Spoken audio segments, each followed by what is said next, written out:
Good afternoon, Facebook, YouTube, and Gemini. We are here for our late October, November reading. We'll call it the Halloween reading. I'm going to be using Darkwoods Tarot today. It's a fairly seasonable deck. Great for the Halloween season. I was hoping to get all these done before Halloween so that we can move right on to November, but that's probably not going to happen because Halloween is on Saturday. And it's Thursday evening now.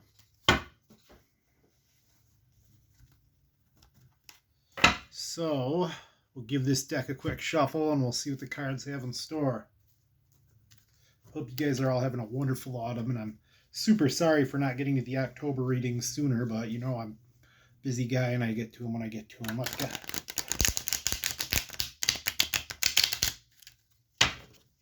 And I want to make these readings as quality as possible, and if I'm not feeling it, I just can't do it.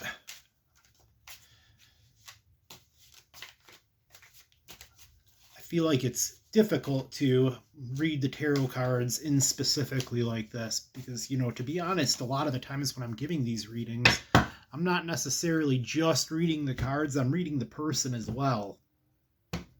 So for having an in-specific demographic, it kind of makes these a little more difficult. But I have a pretty good idea what all these cards mean. And we'll just read them how we see them.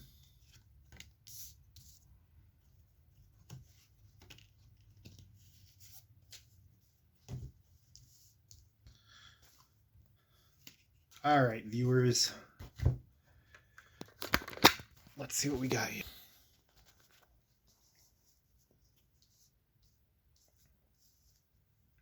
Okay. You this month are represented by the Three of Wands. The people in your life are represented by the Queen of Wands. What draws you together or drives you apart is the Page of Cups. Potential outcome is the Nine of Wands.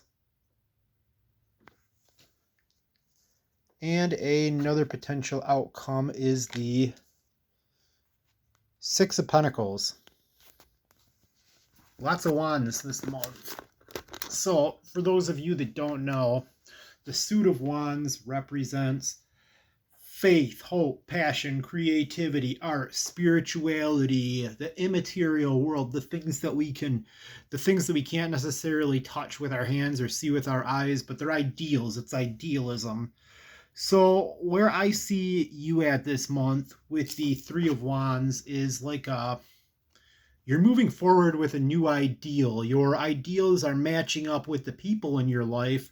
I see the Three of Wands as being a card of it's like an intense energy or passion, but it's a new energy or passion, something that's building up, something that's exciting, something that's going to happen in the future, and we're not sure exactly how but it's fresh. This is a card of freshness and renewal, and it's a card of it's passion. And what I see here is the people in your life recognize this passion that you have. This Queen of Wands card was reversed. So the Queen of Wands reversed, I see them we'll get to this in a second. Okay.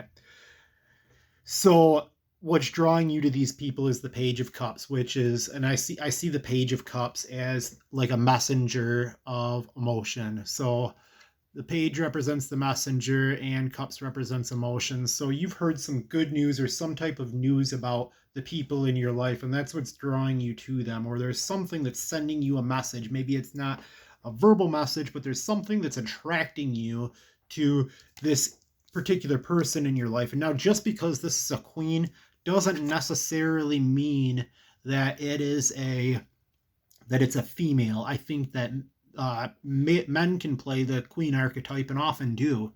So the queen archetype represents nurture, and the Queen of Cups or the Queen of Wands is someone that nurtures your ideals or your value system. So she's able to make you feel good about yourself in a way that, like, in the way that you need to hear it. Like, she's nurturing your value system. She's inspiring you. However, I believe that the Queen of Cups or the Queen of Wands reversed to me is like somebody that's forceful and tries to force a value system upon you that you wouldn't normally identify with. So I see I see her being able to appeal to your particular value system. However, it's in a way that is perhaps a little bit manipulative or cunning, and I want you to be aware of that this month. And I can see you being constrained by this. I think that that's definitely a potential outcome here, is constraint and feeling stuck to this particular situation, or feeling like there's not really an easy way around this. But you are going to figure out the trick here. But by the time you figure out the trick, if you're not careful, it's going to be like not necessarily too late, but you're going to be in so deep with this person that it's going to be hard to undo the damage, and there's going to be a struggle, and it's going to be like not only a struggle against yourself, but a struggle against this person too. And it'll be a struggle of values. It'll be your value system against yours. You'll feel like you're in the position where you have to do things that could potentially compromise your values or your ideals, and that's not a fun spot to be in. So watch out for the Queen of Wands in your life. Another potential outcome is the Six of Pentacles. Now, there's a couple different ways I like to interpret this, but under these circumstances, I see it as you be like let me see here.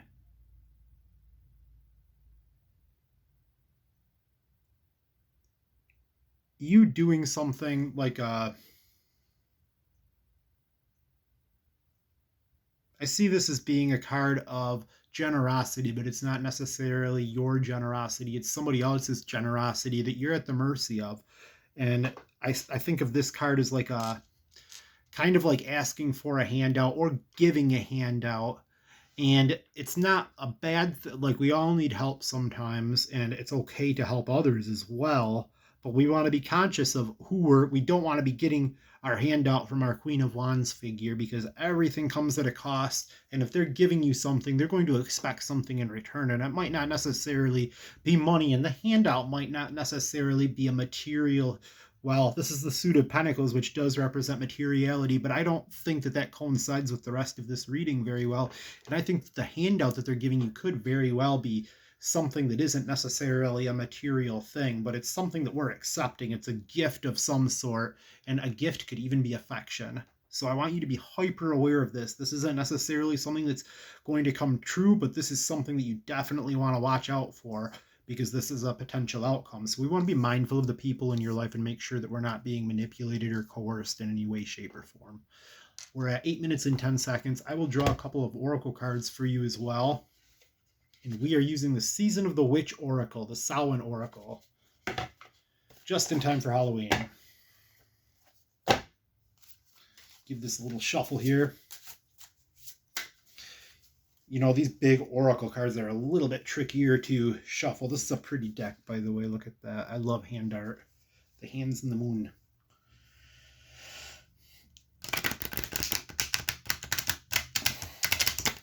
Shuffled like butter.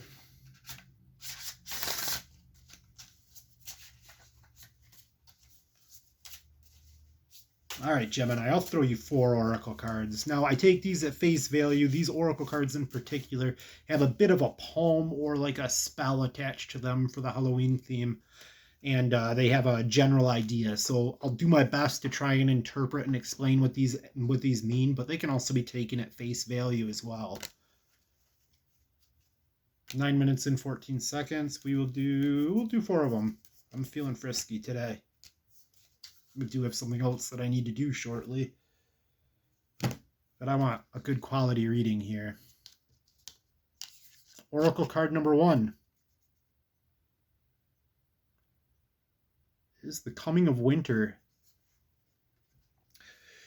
It comes in lullabies deep within your mirrored flesh. Alas, it is time to lay your quivering chest upon winter's coming. I think that this could be like, I mean, obviously it's almost Halloween and winter is coming, but this is the foreshadowing to something coming that could be a difficult time or a beautiful time, depending on how we look at it. The next card I've drawn is Divination. So for those of you that don't know, divination is the art and science of predicting the future, predicting events to come. Take a breath, take it twice. Insightful reflections are guided by light. Another way to look at divination, and how I tend to look at divination, is it is more of a way, it's a tool of self-reflection. It's a tool to look at. I don't think that there's anyone that can say with certainty that an event will happen, with 100% and utmost certainty that an event will actually happen in the future. But I think that the art of divination gives us an idea of what could potentially happen in the future, and what, so we can look within ourselves to change the things that need to be changed to either avoid or make that event happen. Divination presents us with potential. The next card that I've drawn is the Dark Moon. In the dark of your heart lives a new breath, waiting for you to release its ghost. We'll read that one at face value. And the final card for today is the Cauldron. Bewitching, yes it be. Blink and you shall see a bubbling desire left in the brewing rain. All right, happy Halloween, Gemini. I will catch you guys later in the month of November, hopefully.